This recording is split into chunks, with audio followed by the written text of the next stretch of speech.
Hello दोस्तों, आप सबका इस फिजिक्स एजुकेशन हब में हार्दिक स्वागत है।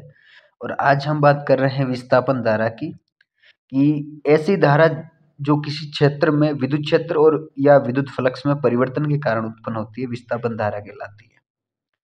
यानी विद्युत क्षेत्र या विद्युत फ्लक्स में परिवर्तन के कारण उत्पन्न होती है, तो उसको कहते हैं विस्थापन धारा और इसको आईडी के द्वारा प्रदर्शित किया जाता है। यदि किसी संधारित्र की प्लेटों का क्षेत्रफल ए है और उनका जो कुल आवेश है वो है क्यू और पृष्ठीय आवेश घनत्व है वो सिग्मा है, तो प्लेटों के मध्य विद्युत क्षेत्र क्या होगा इसकी हम बात करेंगे। जो हमें क्षेत्रफल दिया हुआ है ए, कुल आवेश दिया हुआ है क्यू और जो आवेश घनत्व है वो दिया हुआ है सिग्मा।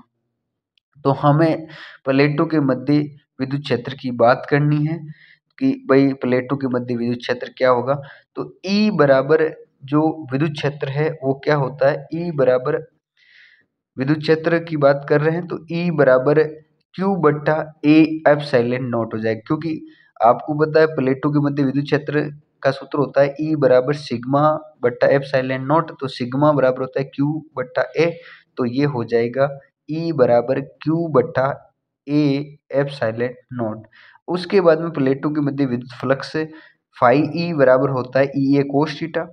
ई का हमारे पास में मान है कि ई बराबर होता है क्यू बटा ए एप्सिलॉन नॉट। तो हम अगर इसका मान रखेंगे तो ए से ए चला जाएगा और ई फाई बराबर हमारे पास में आ जाएगा क्यू बटा एप्सिलॉन नॉट। अब इसके बाद में फाई बराबर क्यू बटा एप्सिलॉन नॉट आने के बाद में हमें क्या करना है, इनमें परिवर्तन करना है। परिवर्तन की दर इनमें देखनी है दोनों के अंदर। तो यहाँ से हमारे पास में जो विस्थापन धारा का जो सूत्र है वो प्राप्त हो जाएगा।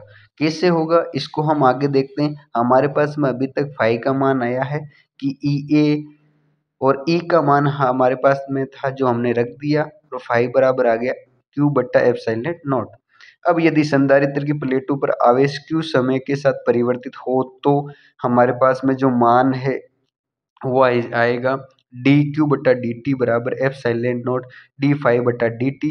और इसके द्वारा हमारे पास में जो विस्थापन धारा है वो प्राप्त होगी आई डी बराबर एप्सिलॉन नॉट डी फाई बटा डी टी। आई डी बराबर एप्सिलॉन नॉट डी फाई बटा डी टी, ये हमारे पास में विस्थापन धारा प्राप्त हो जाती है। तो सबसे पहले हमने देखा कि भाई विस्थापन धारा क्या होती है, कि अगर कोई ऐसा क्षेत्र जिसमें विद्युत क्षेत्र और विद्युत फ्लक्स में परिवर्तन के कारण जो धारा उत्पन्न होती है उसको कहते हैं विस्थापन धारा। और उसके बाद में विस्थापन धारा का हमने जो मान निकाला है वो आई डी बराबर एप्सिलॉन नॉट डी फाई बटा डी टी। ये कैसे निकाला, हमारे पास में सबसे पहले भाई संधारित्र की प्लेटों के मध्य विद्युत क्षेत्र क्या होता है, ई बराबर होता है सिग्मा बटा एप्सिलॉन नॉट और एफ सिग्मा का मान होता है क्यू बटा ए और उसके बाद में फाई के अंदर में हमने मान रखा था ई ए कोस थीटा और ई का मान रखने पर हमारे पास फाई बराबर आ गया क्यू बटा एप्सिलॉन नॉट। फिर विस्थापन धारा का जो मान प्राप्त हुआ आई डी बराबर एप्सिलॉन नॉट डी फाई बटा डी टी। धन्यवाद।